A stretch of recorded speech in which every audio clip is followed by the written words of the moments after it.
Токторбаев Сулаймантоого көз артуу менен мамлекеттин имиджине доо кетирбейби? Ош шаарынын мэри Жеңишбек Токторбаевдин Сулаймантоонун айланасын муниципалитеттин карамагына өткөрүү сунушун айтып, өз ара өкүмзордук кылып атканы коомчулукта сынга алынган эле. Ал эми Маданият, маалымат жана жаштар саясаты министрлиги аталган аймакты ЮНЕСКОнун дүйнөлүк мурастар тизмесине кирген тарыхый эстелик экенин белгилеп, төмөнгүчө кайрылуу жасаган. Сулайман тоо 5 чокудан турат.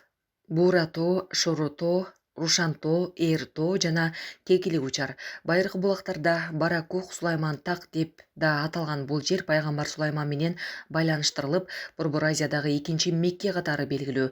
Бул аймакта Ош турак жайы, Рабат Абдулла хан мечити, Асаф ибн Бурхия күмбөзү жана башка тарыхый эстеликтер жайгашкан. Сулайман тоо кыргыз элинин эс тутуму, түпкү тамыры, аны коргоо, тарыхты сактоо.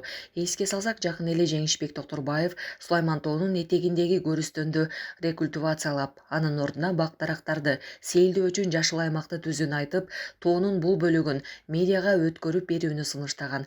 Өкүнүчтүүсү, буга чейин тарыхый мурастардын тизмесине кирген имараттарды бузуу демилгелери көтөрүлүп, улуттук коңгу баалуулуктарыбыздан ажыроо багытында сын пикирлер айтылып келген эмеспи? Эми ЮНЕСКонун дүйнөлүк эстеликтеринин катарындагы Сулайман тоо медианын карамагына өтсө, андай эл аралык келишимдер кантет? Туристтердин келишине бөгөт коюлабы? Кыргызстандын сырткы имиджине доо кетпейби? Кыскасы, соолдор арбын. Акыл эстүү адамдар үн салып коюшса. Азия News гезити, Арва KG сайты. Башкаларга салыштырмалуу Кашкар Жунушалиевди оор жаза күтөбү? Кой таш октябрь окуяларында Сооронбай Жээнбеков Кашкар Жунушалиев Орозбек Копунбаевдин канчалык кылмыш кылышканы айтылып да, жазылып да келатат. Бирок калкаланып, жоопкерчилик тартыша элек жүздөгөн миңдеген адамдарды азапка салышканы маалым. Эртеби кечпи акыры 3 оор беренелер менен соттолушаарын эскертип коелу. Булардын ишмердиктерин салыштырып караганда, мурдагы Ички иштер министрлигинин жетекчиси Кашкар Жунушалиев коомдук коопсуздукту, тартипти көзөмөлдөөдө чоң катачылыктарга жол берген. Кой таш окуясында бир жактуу репрессиялоо, элди сагоо менен наразычылыктарды жараткан эле. Андагы чүй ОИП башчысы Самат Курманкуловду эч кандай даярдыксыз башаламан топко жиберип, аягы убалына калды. Өкүнүчтүү, ошондо эки тараптан тең жаракат алгандар арбып кеткен. Соңунда бирөөсү жан берип, далай ызы чуу жаралды. Айтор а кездеги бийликтин зөөкүрлүгү, алдыны көрө билбеген сокурлугу элибизге эбегейсиз кедергисин тийгизген. Октябрь төңкөрүшүндө Кашкар Жунушалиев элди сабатып, аткылап, аягы үмүт аттуу чырактай жаш бала шейит кеткен эсибизде. Эмнеге жоопкерчилигин тартпай келет? Анан калса төңкүсүн аянттагы көпчүлүгү башаламандыкка милициянын өздүк курамын Кашкар Жунушалиев таштап салып качып кеткен. Ошол бойдон из жашырып жүрөт. Ушул да генералбы? Ооба, бул көрүнүштөр боюнча Сооронбай Жээнбеков менен Орозбек Копунбаев да жоопко тартылышы шарт. Бирок Кашкар Жунушалиевдин беренеси алардыкынан да оор караларын эскертели. Мамлекеттүүлүктүн алкагында оңбогондой кылмыштарды жасап коюшуп, натыйжада жыргап жашап жатышканы кайсыл абийирге сыят? Бир убак келет, өткөн окуяларга баа берилет, айыптуулар катаал жаза алышары калетсиз. Азия News гезити, маалымат булагы, Арват KG сайты. Бакыт Мамытканов: малдын сыртка чыгарылышы ортомчулардын көптүгү эттин баасын өстүрүүдө. Эт өндүрүүчүлөр ассоциациясынын төрагасы Бакыт мырза менен учур көйгөйүнө жараша маалымат алдык.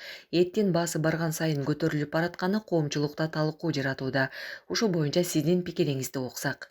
Кыргызстанда эттин баасы акыркы айларда кескин өсүп, бул маселе калкты ойлонтуп жатат. Бул көрүнүш Борбор Азия мамлекеттеринде, кошуна өлкөлөрдө да байкалууда. Казакстанда жана Өзбекстанда эттин баасы Кыргызстанга салыштырмалуу кымбат. Маселен, Өзбекстанда койдун эти 1200 сомдон сатылып жатканы белгилүү болду. Башка кошуна өлкөлөрдө да эттин баасы бизден бир топ жогору баада. Биздин өлкөдө мал чарбачылыгы негизги тармактардын бири болгону менен тоюттун кымбатташы, малдын сыртка чыгарылышы жана ортомчулардын көптүгү эттин баасынын туруктуу өсүшүнө алып келүүдө. Эт азыктары калктын күнүмдүк керектөөсү болгондуктан бул маселе социалдык мааниге ээ. Кытай дагы ар кандай экономикалык себептерден улам соңку жылдары Кыргызстандан эт алып кетүүгө кызыктар экенин билдирип келет. Эгерде экспорт көчүп кетсе, ички рынокто эт тартыштыгы жаралып, баа дагы да жогорулашы мүмкүн. Ошондуктан эксперттер өкмөт эт экспортун баланстап, биринчи кезекте ички керектөөнү камсыз кылышы керек деп белгилешет. Өкмөт алдын ала чараларды көрүшү керек го. Бүгүнкү күндө эт маселеси Борбор Азия боюнча жалпы көйгөйгө айланып, жыл санап керектөөчүлөрдүн саны өсүүдө. Кыргызстан бул жагдайда кошуналардан сабак алып, мал чарбачылыгына колдоону күчөтүп, ички рынокто биринчи орунга коюшу зарыл.